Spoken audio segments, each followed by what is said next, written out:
रासायनिक यौगिक के सूत्र निर्माण तथा नामकरण भाग 1। रासायनिक यौगिक दो या दो से अधिक तत्व जब भार के अनुसार एक निश्चित अनुपात में रासायनिक बंध द्वारा जुड़कर जो पदार्थ बनाते हैं उसे रासायनिक यौगिक कहते हैं। केमिकल कंपाउंड जैसे उदाहरण के लिए जल, साधारण नमक, गंधक का अम्ल अर्थात सल्फ्यूरिक अम्ल आदि रासायनिक यौगिक है। रासायनिक सूत्र किसी रासायनिक यौगिक को इस प्रकार निरूपित करता है जिससे पता चलता है कि वह यौगिक किन किन तत्वों के कितने कितने परमाणुओं से मिलकर बना है। सामान्य प्रयोग में अणुसूत्र के लिए भी रासायनिक सूत्र का ही प्रयोग कर दिया जाता है। अर्थात हम ये कह सकते हैं किसी यौगिक का रासायनिक सूत्र उसके सघटक अर्थात उसके अंदर उपस्थित यौगिकों का प्रतीकात्मक निरूपण होता है। रासायनिक यौगिक के नामकरण की कमियां। रासायनिक सूत्र की मदद से किसी यौगिक को आसानी से तथा अधिक जानकारी युक्त तरीके से लिखा जा सकता है जो कि यौगिक का शब्दों में नाम लिखकर नहीं किया जा सकता। जैसे इस यौगिक के नाम में कौन कौन से परमाणु किस अनुपात में मिले हैं ये जानकारियाँ प्राप्त नहीं हो सकती। जैसे कैल्शियम क्लोराइड नाम से ये पता नहीं चलता कि इस यौगिक में कौन कौन से परमाणु और किस अनुपात में मिले हैं। कैल्शियम क्लोराइड का रासायनिक सूत्र CaCl2। यहाँ कैल्शियम क्लोराइड में कैल्शियम तथा क्लोराइड संख्या के आधार का अनुपात 1:2 है। अर्थात सूत्र से उसके परमाणुओं की संख्या का अनुपात ज्ञात किया जा सकता है। वहीं जल एक यौगिक है तथा उसके नाम को देखकर ये बता पाना नामुमकिन है कि इस यौगिक में कौन कौन से परमाणु उपस्थित है। अर्थात जल का रासायनिक सूत्र H2O जिससे पता चलता है जल हाइड्रोजन के 2 परमाणु तथा ऑक्सीजन के 1 परमाणु से मिलकर बना है। वहीं अमोनिया नाम से ये पता नहीं चलता कि इस यौगिक में कौन कौन से सघटक अर्थात परमाणु उपस्थित है। वहीं अमोनिया का रासायनिक सूत्र NH3 है। अमोनिया के रासायनिक सूत्र को देखकर ये स्पष्ट हो जाता है कि अमोनिया नाइट्रोजन के 1 परमाणु तथा हाइड्रोजन के 3 परमाणु से जुड़कर अर्थात संयोग से बनता है। तत्वों की संयोजकता। तत्वों की संयोजन शक्ति को ही संयोजकता नाम दिया गया। संयोजकता का यथार्थ ज्ञान ही समस्त रसायन शास्त्र की नींव है। अर्थात रसायन शास्त्र समझना है तो तत्वों की संयोजकता को समझना बहुत ही जरूरी है। दूसरे शब्दों में हम ये कह सकते हैं संयोजकता एक संख्या है जो ये प्रदर्शित करती है कि कोई परमाणु अपने अंतिम कक्षक में अष्टक पूर्ण करने हेतु कितने इलेक्ट्रॉन प्राप्त करता है या साझा करता है जब वह अपने ही तत्व के परमाणु से या किसी अन्य तत्व के परमाणु से बंध बनाता है। अर्थात किसी परमाणु के अंतिम कोश में कितने इलेक्ट्रॉन हैं। जैसे संयोजकता तत्वों के परमाणु के परस्पर संयोजन करने की क्षमता को ही संयोजकता कहा जाता है। या किसी भी परमाणु की बाह्यतम कक्षा में पाए जाने वाली इलेक्ट्रॉनों की संख्या ही संयोजकता कहलाती है। उदाहरण सोडियम परमाणु एक इलेक्ट्रॉन को त्याग कर अक्रिय गैस नियॉन जैसी इलेक्ट्रॉनिक व्यवस्था प्राप्त कर सकता है। अतः उसकी संयोजकता 1 होती है। संयोजकता के प्रकार। सामान्यतः संयोजकता 3 प्रकार की होती है। विद्युत संयोजकता अर्थात विद्युत बंध या आयनिक बंध। जब एक परमाणु से दूसरे परमाणु में इलेक्ट्रॉनों के स्थानांतरण से उत्पन्न संयोजकता को विद्युत संयोजकता या आयनन बंध कहा जा सकता है।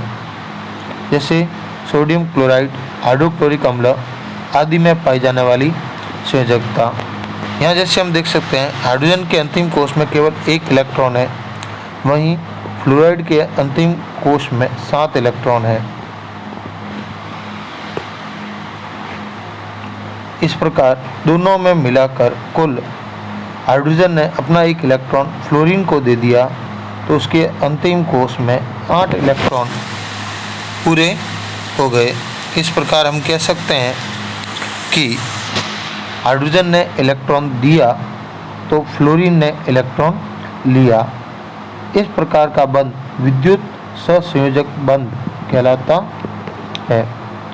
सहसंयोजक बंध जब दो परमाणुओं के बीच इलेक्ट्रॉनों की साझेदारी जो संयोजकता उत्पन्न होती है उसे सहसंयोजकता कहा जाता है, अर्थात दोनों ही परमाणु समान रूप से इलेक्ट्रॉनों का आदान प्रदान करते हैं और इसके बीच बने बंध को सहसंयोजक बंध कहा जाता है। जैसे हाइड्रोजन अणु, ऑक्सीजन अणु और नाइट्रोजन अणु के मध्य पाई जाने वाली संयोजकता। जैसे कि हम जानते हैं कि हाइड्रोजन के अंतिम कोश में केवल एक इलेक्ट्रॉन पाया जाता है, तो यहाँ दोनों ही हाइड्रोजन ने अपने एक एक इलेक्ट्रॉन को साझे में उपयोग लेकर अपने अंतिम अष्टक को पूर्ण किया। एकल बंध। सहसंयोजक बंध सामान्यतः 3 प्रकार के होते हैं। एकल बंध जब दो परमाणुओं के मध्य एक एक इलेक्ट्रॉन का साझा होता है, जैसे हाइड्रोजन हाइड्रोजन के मध्य एक इलेक्ट्रॉन का साझा हुआ। वहीं द्विबंध जब दो परमाणुओं के मध्य दो दो इलेक्ट्रॉन का साझा होता है, जैसे ऑक्सीजन के अंतिम कोश में 6 इलेक्ट्रॉन होते हैं, तो 4 इलेक्ट्रॉन उसने मुक्त रखे और दो दो इलेक्ट्रॉन दोनों ने ही साझे में प्रयोग किए। त्रिबंध जब दो परमाणु के मध्य 3-3 बंध अर्थात 3-3 इलेक्ट्रॉनों का साझा होता है, जैसे नाइट्रोजन के अंतिम कोश में 5 इलेक्ट्रॉन होते हैं, तो 2 उसने मुक्त रखे और 3 उसने साझे में प्रयोग लिए। उपसहसंयोजक बंध। इस प्रकार की संयोजकता में साझे के परमाणु इलेक्ट्रॉन युग्म को एक ही परमाणु प्रदान करता है। इस प्रकार इलेक्ट्रॉन युग्म देने वाले परमाणु को दाता और ग्रहण करने वाले परमाणु को ग्राही कहा जाता है। इस साझेदारी के मध्य बनने वाली संयोजकता को उपसहसंयोजकता भी कहा जाता है। ओजोन के अणु के मध्य बंध, नाइट्रिक अम्ल का बंध, सोडियम हाइड्रोक्साइड के मध्य का बंध, सल्फ्यूरिक अम्ल का बंध आदि उपसहसंयोजक बंध कहलाते हैं। जैसे हम देख सकते हैं ओजोन में उपसहसंयोजक बंध पाया जाता है। स्टैंडिंग के दोनों में अंतर की ओर 4 इलेक्ट्रॉन तथा 4 साझे में अर्थात पहले कोश में 8 इलेक्ट्रॉन पूर्ण हुए, दूसरे में 4 + 2 + फिर 2, तो इसमें भी 8 इलेक्ट्रॉन पूरे हो गए, लेकिन अंतिम कोश में केवल 6 ही इलेक्ट्रॉन रह गए। इस कारण ये दोनों इलेक्ट्रॉन बीच वाले परमाणु ने इसको प्रदान किए। इस कारण इसके इलेक्ट्रॉनों की संख्या अब पूर्ण रूप से 8 हो गई। इसे उपसहसंयोजक बंध कहा जा सकता है। इसके अंतर्गत पहले के दोनों ऑक्सीजन परमाणु में 2-2 इलेक्ट्रॉन का साझा हुआ, लेकिन मध्य परमाणु ने तीसरे परमाणु को दोनों इलेक्ट्रॉन अकेले ने ही दे दिए, इसीलिए इसे उपसहसंयोजक बंध के द्वारा दर्शाया जाता है। मूलक। आयनिक पदार्थ अम्ल एवं क्षार के जल में विलय होकर आयनों में अपघटित हो जाते हैं, जो अभिक्रिया में एक इकाई की तरह भाग लेते हैं। इन्हें मूलक कहा जाता है। सामान्यतः मूलक 2 प्रकार के होते हैं, सरल मूलक व संयुक्त मूलक। सरल मूलक वे मूलक जो एक ही प्रकार के परमाणु से मिलकर बने होते हैं, जैसे सोडियम में अंतिम कोश में 1 इलेक्ट्रॉन मुक्त होता है, तो सोडियम का धनायन। मैग्नीशियम के अंतिम कोश में 2 इलेक्ट्रॉन होते हैं जिसे वो मुक्त कर सकता है, तो मैग्नीशियम ++। क्लोरीन 1 इलेक्ट्रॉन ग्रहण करने की क्षमता रखता है, अतः Cl-। ऑक्सीजन 2 इलेक्ट्रॉन ग्रहण करने की क्षमता रखता है, O-। इसी प्रकार संयुक्त मूलक दो या दो से अधिक परमाणुओं से मिलकर बना समूह जिस पर कोई निश्चित आवेश होता है, जैसे NH4 के ऊपर धनावेश, नाइट्रेट NO3 के ऊपर ऋणावेश व हाइड्रोक्साइड OH- के ऊपर एक ऋणावेश पाया जाता है।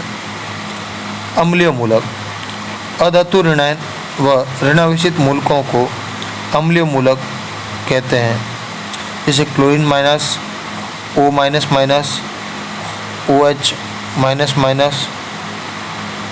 वहीं संयुक्त मूलक धातु धनायन व धनावेशित मूलकों को संयुक्त मूलक कहते हैं। उदाहरण Na+, NH4+, मैग्नीशियम++। इन्हें क्षारीय मूलक या बाष्मिक धातु मूलक भी कहा जाता है। रासायनिक यौगिकों के धनायन जैसे सोडियम, पोटेशियम, सिल्वर, Q+ आदि की संयोजकता धनायन 1 होती है। वहीं barium, calcium, magnesium, zinc, manganese, ferrous, cupric, mercuric, stannous, lead आदि द्विसहसंयोजक यौगिक है। एल्युमिनियम, क्रोमियम, फेरिक आदि त्रिसहसंयोजक यौगिक है। स्टेनिक व आर्सेनिक बहुसहसंयोजक यौगिक है। रासायनिक यौगिकों के ऋणायन जैसे क्लोराइड, Cl-, ब्रोमाइड, फ्लोराइड आदि एक सहसंयोजकी ऋण आवेशित है। ऑक्साइड व सल्फाइड द्विसंयोजी ऋणावेशित कण है। नाइट्राइड व फॉस्फाइड त्रिसंयोजी ऋणावेशित कण है। वहीं बहुपरमाणविक ऋणायन hydroxide, cyanide, nitrate, permanganate, acetate आदि एक सहसंयोजक ऋणायन यौगिक है। कार्बोनेट, सल्फेट, सल्फाइट आदि द्विसहसंयोजक ऋणायन है। फॉस्फेट त्रिसहसंयोजक ऋणावेशित कण है। आयन पर उपस्थित आवेश उसकी संयोजकता प्रदर्शित करती है। वहीं ऋण आवेश के अंत में सामान्यतः एट, आइट व आइट लगाया जा सकता है। धनायन के अंत में ईएम लगाया जाता है। वहीं परिवर्तनशील संयोजकता होने पर कम आवेश युक्त आयन के लिए अस व अधिक के लिए इक का प्रयोग किया जा सकता है। आज का कक्षा कार्य, ये 5 प्रश्न आपको कक्षा कार्य के अंतर्गत करने हैं। आगे हम पढ़ेंगे रासायनिक यौगिक के सूत्र निर्माण तथा नामकरण भाग 2।